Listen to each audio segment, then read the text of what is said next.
أعوذ بالله من الشيطان الرجيم بسم الله الرحمن الرحيم الحمد لله رب العالمين وبه نستعين على أمور الدنيا والدين أشهد أن لا إله إلا الله وحده لا شريك له وأشهد أن محمدًا عبده ورسوله أرسله الله رحمة للعالمين اللهم صل وسلم وبارك على محمد وعلى آله وصحبه ومن تبعهم بإحسان إلى يوم الدين أما بعد فإن أصدق الحديث كتاب الله وخير الهدي هدي محمد صلى الله عليه وسلم وشر الأمور محدثاتها وكل محدثة بدعة وكل بدعة ضلالة وكل ضلالة في النار.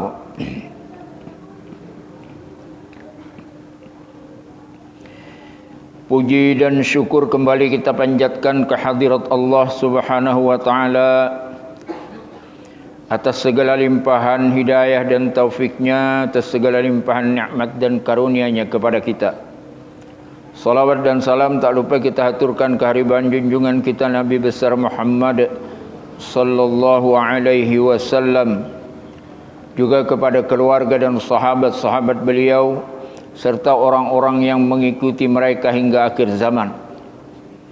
Dan tiada lupa kita berdoa memohon kepada Allah, mudah-mudahan kita yang hadir dalam kesempatan ini, juga keluarga kita dan sahabat-sahabat kita, jiran-jiran kita, orang-orang yang kita cintai dan orang-orang yang mencintai kita, dimasukkan oleh Allah ke dalam wa man tabi'ahum bi ihsanin ila yaumiddin, dimasukkan ke dalam orang yang mengikuti jejak langkah para sahabat, para tabi'in dan tabi'ut tabi'in. Bapak-bapak, ibu-ibu yang dirahmati Allah Subhanahu wa taala, ulun akan menyampaikan taklim pada malam ini, malam Rabu ketiga, beda dengan tema yang disampaikan pada Rabu pertama. InsyaAllah. Jadi dalam 2 pertemuan 1 bulan itu cuma satu pokok pembicaraan yang akan ulun sampaikan insyaallah. Malam ini sebenarnya ada kaitan dengan tema yang kami sampaikan sebelum Ramadan dulu. Baiklah, kita akan mengawali taklim pada malam ini dengan mengutip sebuah hadis Rasulullah sallallahu alaihi wasallam, yang hadis ini sebenarnya termasuk akrab di telinga kita, familiar. Umumnya hampir semua kita hafal dengan hadis ini.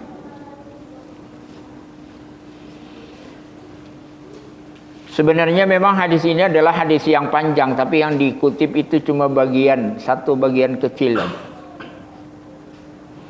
Rasulullah sallallahu alaihi wasallam bersabda,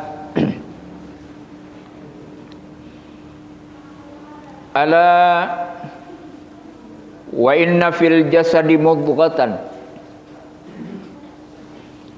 idza salahat salahal jasadu kulluh wa idza fasadat fasadal jasadu kulluh ala wahyal qalb."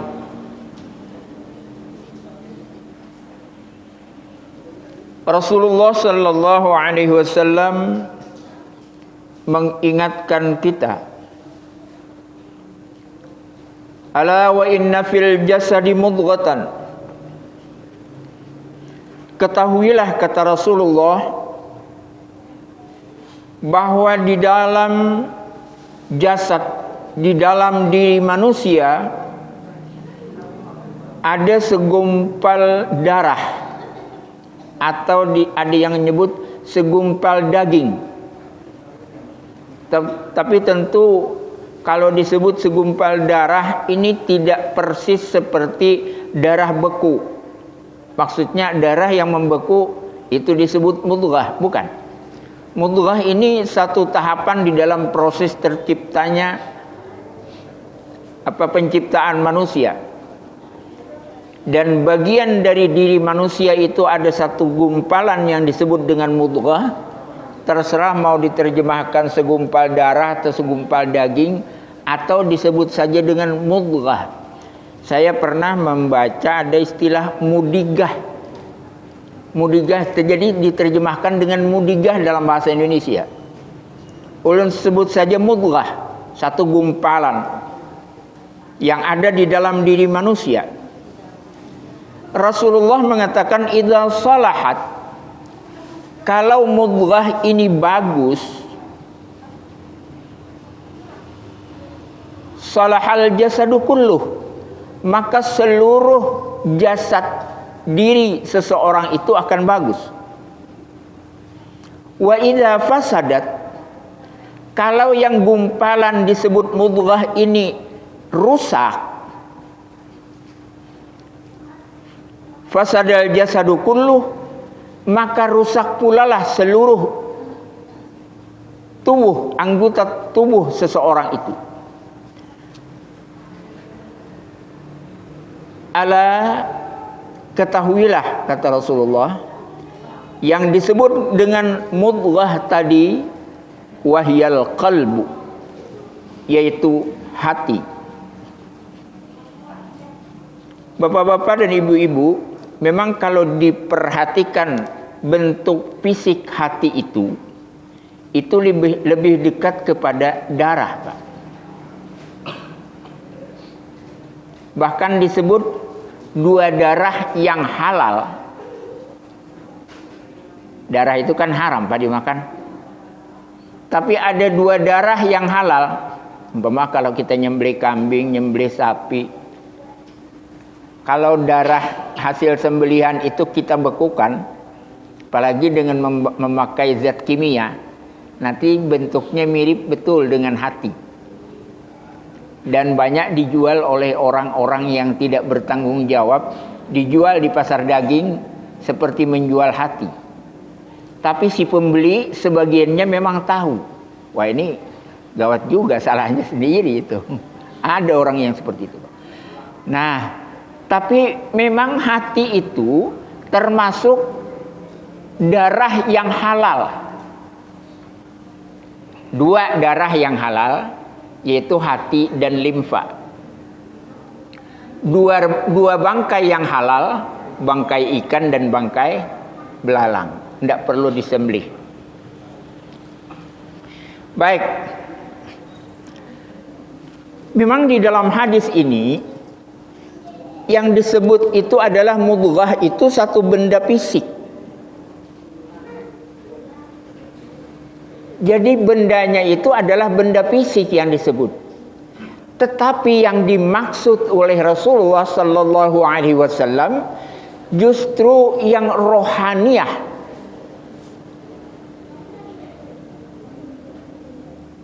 Jadi bukan benda fisiknya yang menentukan. Benda fisik hati kita itu mungkin saja rusak, Pak. Kena penyakit yang disebut dengan liver. Rusak. Tapi itu bisa tidak mempengaruhi apa-apa kepada tubuh, anggota tubuh yang lain. Sementara yang dimaksudkan oleh Rasulullah, idza salahat, kalau mudghah itu bagus. Yang bagus itu bukan fisiknya, Pak, tetapi sisi rohaniahnya. Kalau bagus hati mudghah itu, maka akan bagus seluruh anggota tubuh. Dan bagusnya anggota tubuh itu juga bukan bagus secara fisik.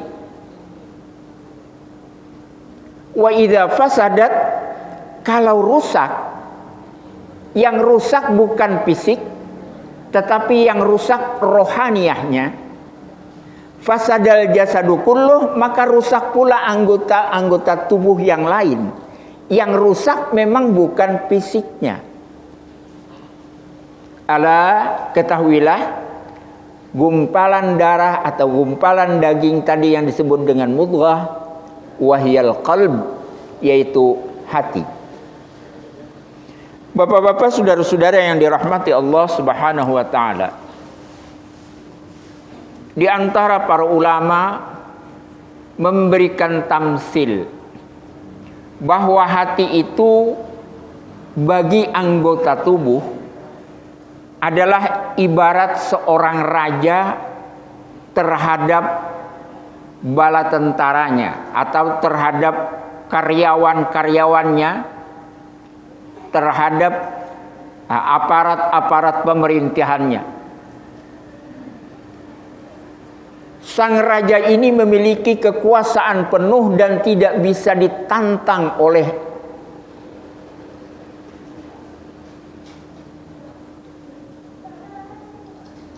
anak buahnya, tidak bisa ditantang oleh karyawannya kalau dia pimpinan sebuah perusahaan. Kalau dia pimpinan sebuah pemerintahan, aparat-aparatnya tidak bisa menentang. Apa saja yang dikehendaki oleh sang raja, sang pemimpin itu, maka seluruh anggotanya akan tunduk patuh secara penuh.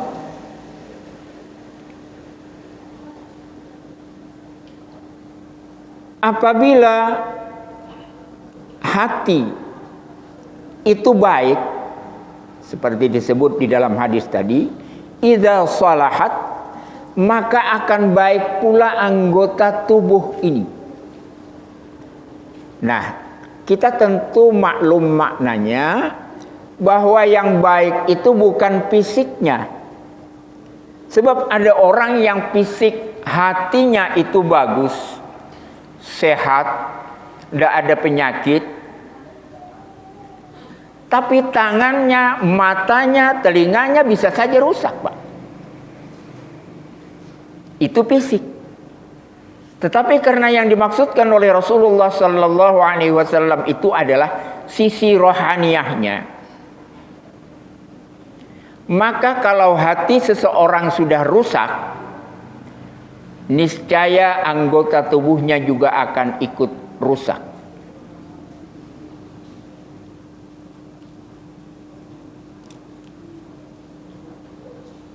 Mata kita bisa kita gunakan untuk memandang yang halal, bisa pula kita gunakan untuk memandang yang haram. Bisa kita gunakan untuk memandang yang bermanfaat, bisa pula kita gunakan untuk hal-hal yang sama sekali tidak ada manfaatnya, sehingga yang timbul dari pandangan kita hanyalah kesia-siaan. Kenapa itu bisa terjadi? Tergantung kepada hati. Kalau hati memang menghendaki agar mata kita melihat sesuatu yang bermanfaat, sesuatu yang akan membawa kepada kebaikan, kebaikan dunia, kebaikan akhirat, hati menghendaki begitu, maka mata kita akan nurut, Pak. Jadi kekuasaan hati itu bahkan lebih tinggi, lebih mutlak dibandingkan dengan kekuasaan seorang raja terhadap aparat-aparat pemerintahannya. Seorang raja mungkin saja akan ditantang oleh menteri-menterinya, Pak. Tapi anggota tubuh kita tidak akan pernah menentang apa yang dikehendaki oleh hati kita.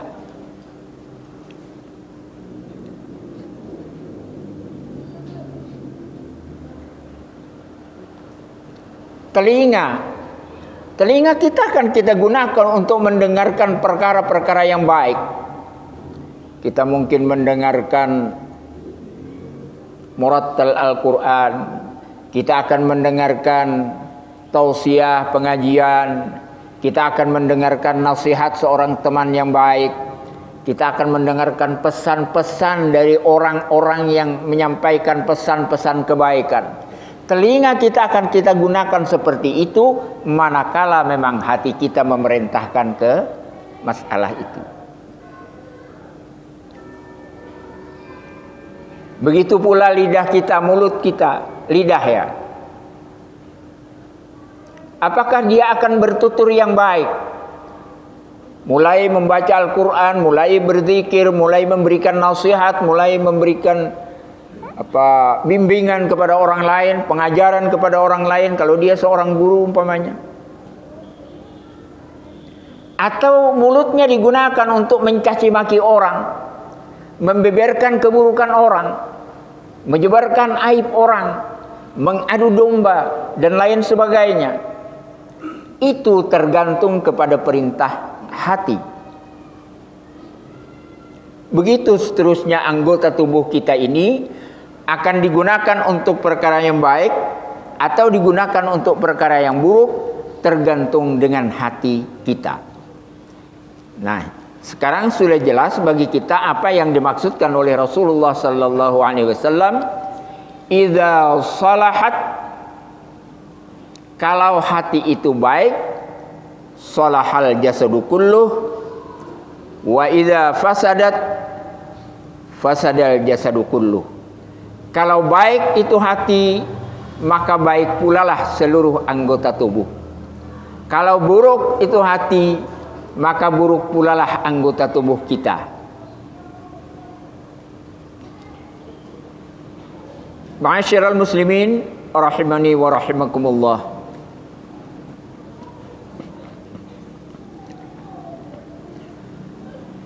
Allah menciptakan makhluk ini memiliki kekhususan yang membedakannya dengan makhluk yang lain. Coba bapak-bapak, ibu-ibu, kita perhatikan.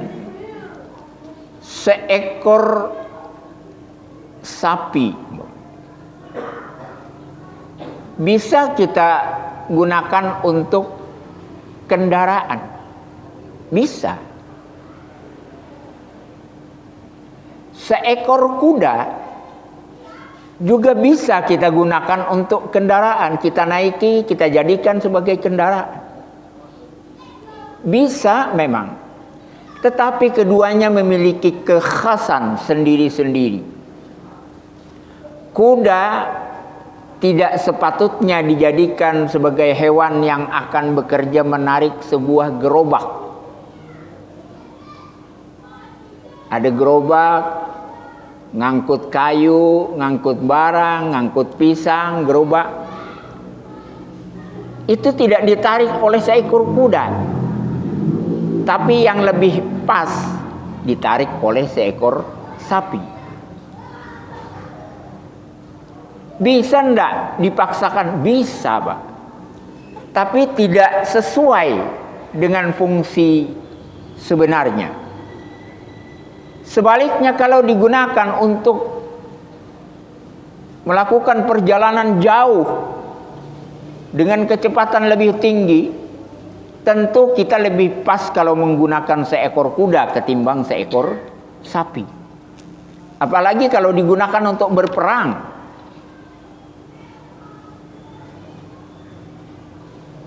Sampai sekarang, Pak, kuda masih bisa digunakan untuk berperang. Meskipun persenjataan sudah sangat canggih. Ada saat-saat memang kuda masih digunakan. Tapi kalau sapi digunakan untuk berperang, Masya Allah. Nah, begitu pula, Pak. Begitu pula ketika Allah ciptakan mata, ciptakan telinga bagi kita, ciptakan mulut, ciptakan tangan, ciptakan kaki, dan Allah ciptakan hati semua memiliki kekhususan-kekhususan.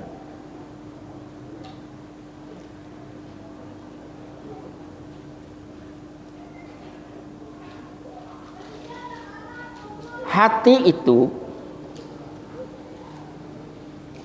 lebih dominan diciptakan oleh Allah sebagai bagian dari diri kita yang bermanfaat untuk menerima hidayah dari Allah Subhanahu wa taala. Allah memberikan hidayah kepada kita melalui hati kita. Meskipun mungkin saja masuknya melalui mata kita, melalui telinga kita, tapi dia akan tembus sampai ke hati kita. Hatilah yang berperan sebagai penerima hidayah Allah Subhanahu wa taala. Seorang ulama pernah memberikan tamsil.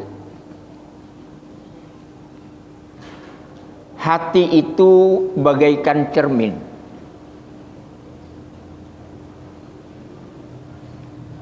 Sedangkan nafsu duniawi itu ibarat debu yang ada di atasnya.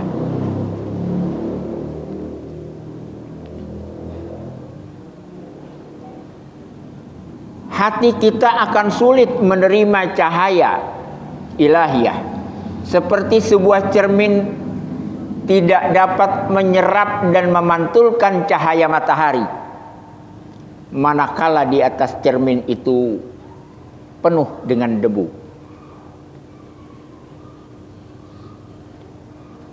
Maka tugas seseorang yang menginginkan agar cermin hatinya dapat menerima cahaya ilahiyah berupa hidayah, berupa ilmu, berupa pengenalan ma'rifat kepada Allah, itu manakala kalau kita terus membersihkan hati itu dari debu-debu yang menutupi.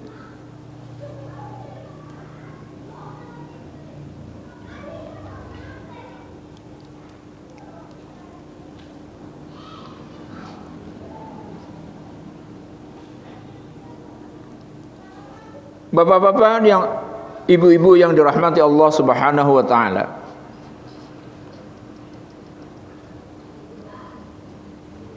Tugas memperbaiki hati, membersihkan hati dari kotoran-kotoran,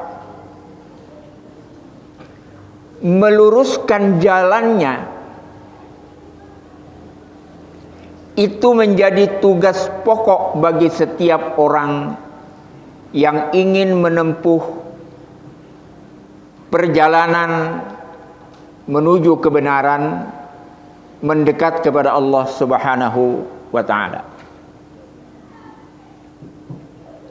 Jika kita menginginkan hidup ini berjalan dengan benar, berjalan menuju Allah, maka yang pokok adalah dengan memperbaiki hati. Sebab manakala hati kita kotor,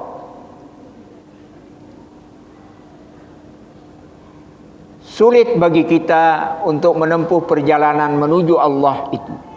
Sulit bagi kita menempuh perjalanan melewati jalur yang benar.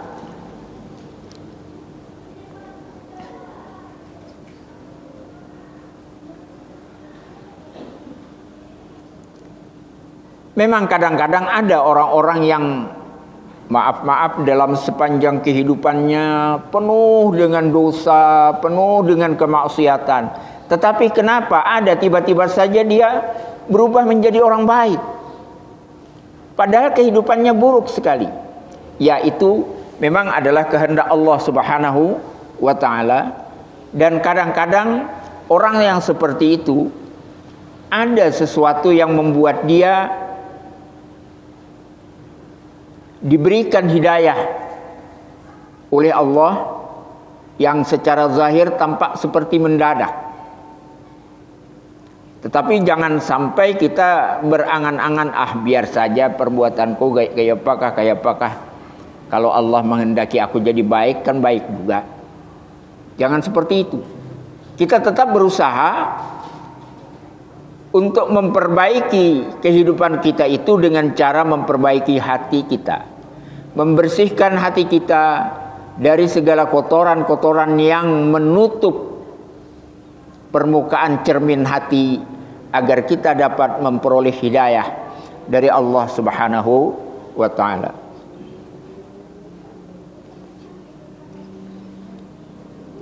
Di dalam salah satu ayat atau sebagian dari ayat, Allah mengatakan,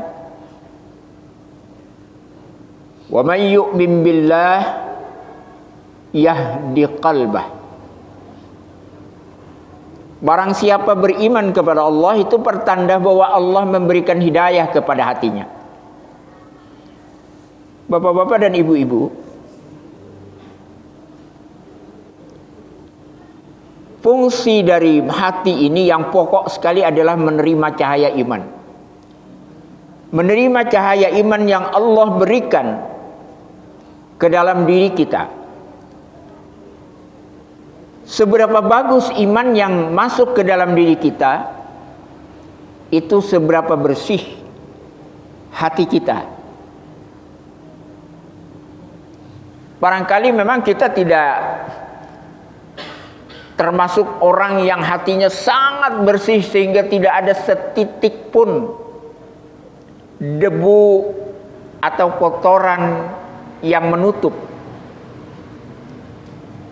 Karena setiap hari kita mungkin saja akan melakukan dosa, melakukan kesalahan, mengerjakan kemaksiatan, dan semua itu ketika kita laksanakan, maka dia akan memberikan titik-titik hitam di atas hati kita. Akan tetapi Allah yang Maha Pengasih memberikan cara lain agar titik-titik hitam itu tidak semakin banyak yang akhirnya menutup seluruh permukaan hati, dan akibatnya sulit bagi kita untuk menerima hidayah dari Allah Subhanahu wa ta'ala. Kasih sayang Allah itu diberikannya kepada kita jalan pembersihan, yakni dengan memperbanyak istighfar dan taubat kepada Allah Subhanahu wa ta'ala. Oleh sebab itu sudah seyogianya lah kita membiasakan diri memperbanyak istighfar, selain yang memang dituntun secara khusus. Kita kan banyak, Pak, istighfar itu yang khusus sudah ditetapkan. Sehabis salat, assalamualaikum, assalamualaikum, kita disunnahkan membaca istighfar. Astaghfirullah, astaghfirullah, astaghfirullah. Pagi, sore,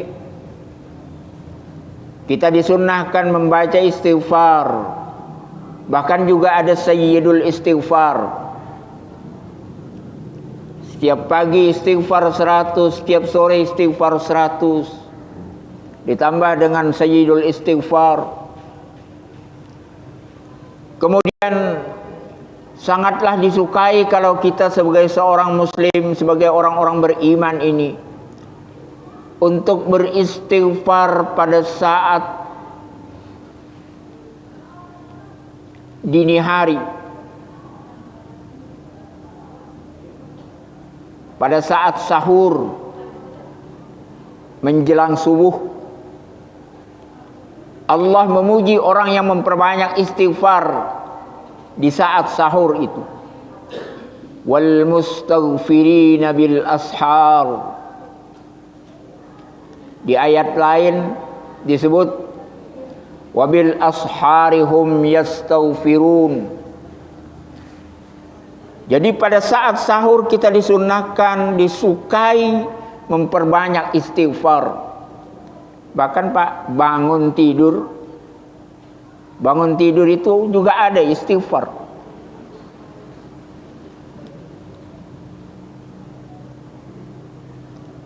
Nah, istighfar ini tujuannya adalah mengikis kotoran-kotoran yang menempel di atas hati kita. Sebab manakala seseorang tidak bisa meluruskan hatinya, tidak dapat memperbaiki hatinya penuh dengan kekotoran, maka sulit bagi dia untuk selamat dari tipu daya syaitan. Syaitan itu kan tidak pernah berhenti untuk menipu kita, membujuk kita. Kita ingat bagaimana Nabiullah Adam alaihissalam. Adam diberikan keistimewaan oleh Allah.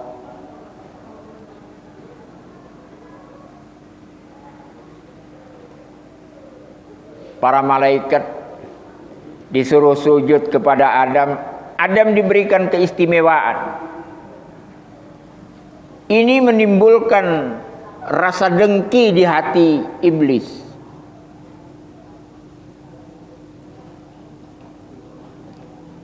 Wah, akibatnya dia pikirkan ini Adam ini harus juga menerima kesusahan. Ditipulah Adam oleh iblis. Memang saat itu kan Adam belum punya pengalaman apa-apa, Pak. Makhluk pertama.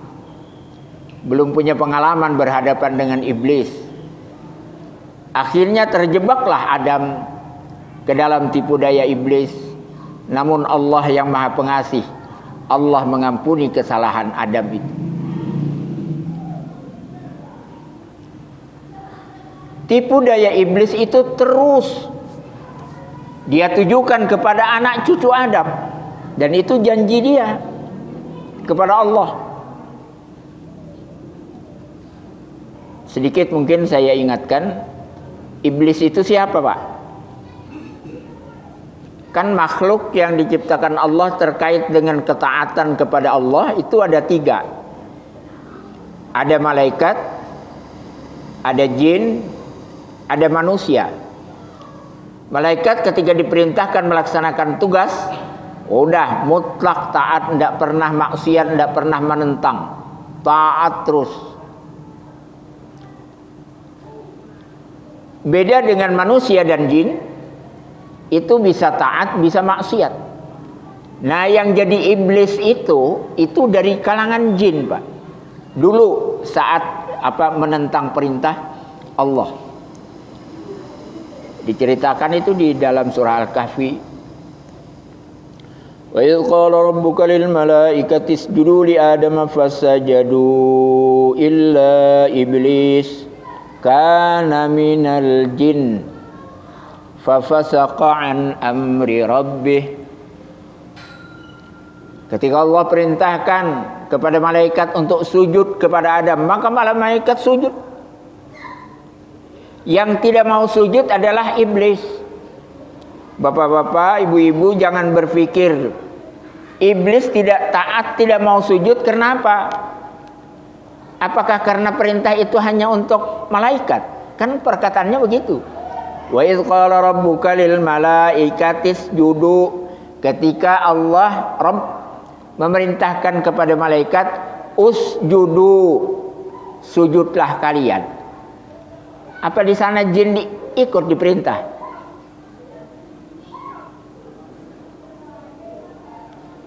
Iya, Pak. Makhluk yang disebut dengan iblis itu yang berasal dari jin, dia sadar perintah itu bukan cuma untuk malaikat, Pak, tapi juga untuk dirinya. Bukti bahwa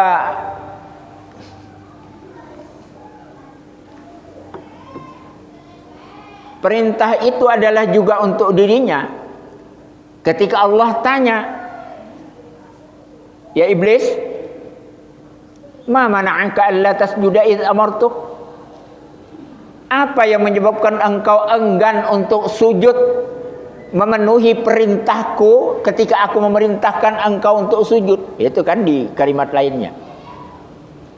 Iblis tidak menjawab, karena yang engkau perintahkan ya Allah cuma malaikat. Tidak begitu jawabannya. Kenapa? Sebab dia tahu bahwa perintah itu juga untuk dirinya.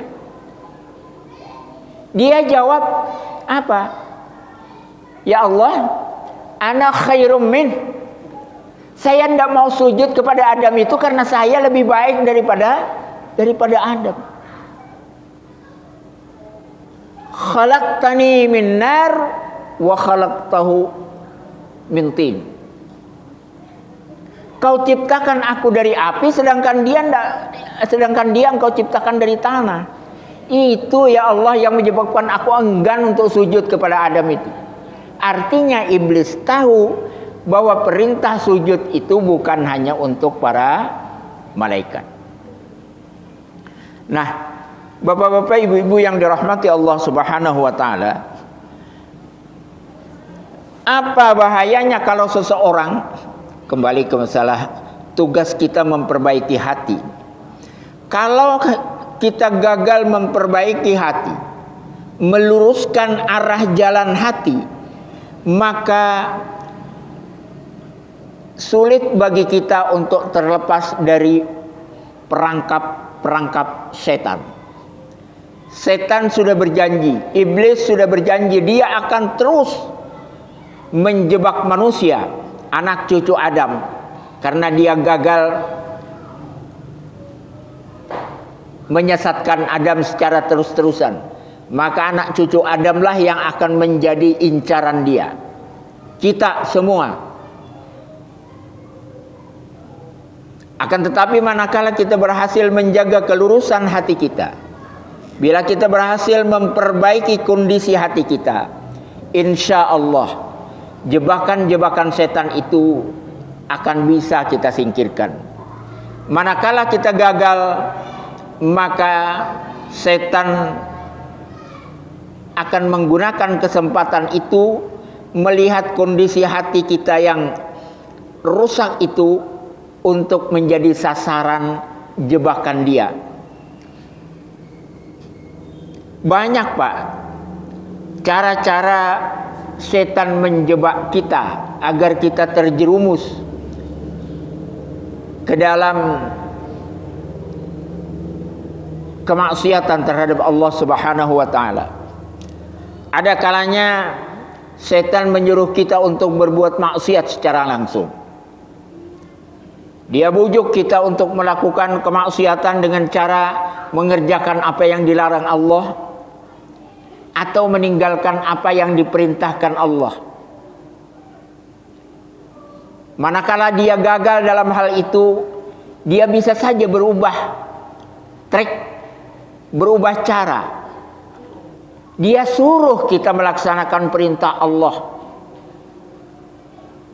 Lah, ya tidak disuruh setan saja kita sudah melaksanakan, Pak. Tapi setan kalau dia gagal melarang kita dari melaksanakan perintah Allah, maka dia suruh kita melaksanakan perintah Allah. Lalu dia susupkan banyak hal. Salah satu di antaranya, dia susupkan ke dalam hati kita perasaan ujub. Malam-malam dibangunkannya kita Pak supaya bisa salat tahajud. Kita salat tahajud 8 rakaat, witir 3 rakaat. Salatnya lama sekali, khusyuk sekali. Tapi di dalam hati kita dia susupkan perasaan yang namanya ujub itu. Bapak,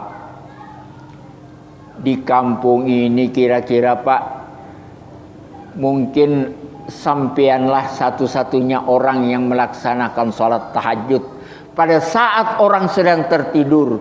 Kalau ada juga yang ikut melaksanakan sholat tahajud, tapi sholat tahajudnya tidak seperti yang Bapak kerjakan. Mereka cuma mengerjakan mungkin cuma 2 rakaat, 4 rakaat. Mereka mengerjakan dengan membaca ayat-ayat yang pendek-pendek. Sedangkan sampean mengerjakannya dengan ayat yang panjang, khusyuk sekali. Berat orang mencari seperti sampean ini, Pak. Maka timbullah di dalam hati kita perasaan takjub terhadap diri. Itu adalah salah satu jebakan setan. Jadi manakala kita gagal memperbaiki hati kita, menolak, ini salah satu di antara penyakit hati, itu adalah ujub. Nanti mudah-mudahan di satu kesempatan kita akan membicarakan berbagai penyakit hati itu secara lebih terperinci satu persatu. Salah satu penyakit hati kita itu adalah ujub.